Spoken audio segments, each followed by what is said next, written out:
Bonjour et bienvenue dans le 4e épisode de l'histoire de la Palestine. L'autre fameuse migration du peuple israélien a eu lieu pendant la période du prophète Moïse. On remonte dans le temps en Égypte sous le règne de Pharaon.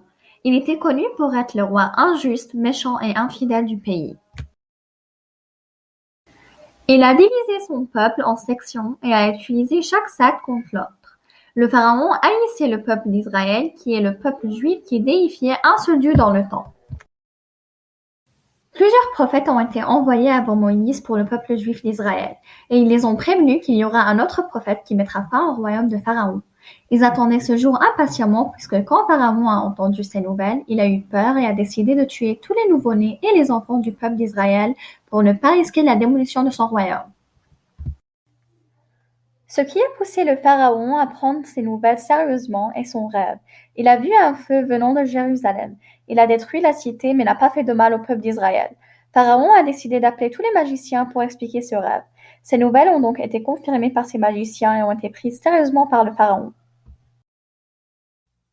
L'apparition de Moïse, que la paix soit sur lui, en Égypte remonte à la date de 1250 avant Jésus-Christ. Et Dieu l'a soutenu par de nombreux miracles glorieux, à commencer par la révélation de Dieu à la mère de Moïse afin qu'elle puisse le jeter à la mer, puis grandir dans la maison du pharaon injuste qui asservissait le peuple égyptien. Moïse a un jour vu un Égyptien du peuple de Pharaon qui frappait un Hébreu. Il a essayé d'aider l'Hébreu qui n'arrivait pas à se défendre et c'est là, par accident, qu'il a tué l'Égyptien. Il s'est alors enfui à Médiane pour échapper à Pharaon et à sa plénitude. Et c'est quand Dieu lui a révélé un message et lui a ordonné de l'informer aux gens, afin que le peuple sorte de l'adoration de Pharaon à l'adoration de Dieu seul. Dieu a renforcé la revendication de Moïse avec des miracles, y compris le miracle du bâton qui s'est transformé en serpent. Grâce à cela, de nombreux magiciens et enfants d'Israël ont commencé à croire en Dieu et ne croyaient plus en Pharaon.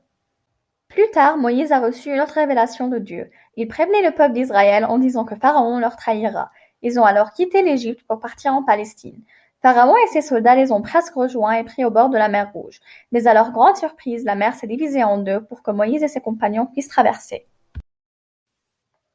Quand Pharaon et ses compagnons ont essayé de leur suivre, la mer s'est enfermée et ils se sont noyés. Et ainsi Dieu a béni le peuple d'Israël avec sécurité et tranquillité, après qu'ils aient été poursuivis dans la peur. Dans le prochain épisode, nous parlerons de la suite de l'histoire. Donc n'oubliez pas de vous abonner à la chaîne, d'aimer la vidéo et de la partager avec vos amis et votre famille. Merci et à bientôt.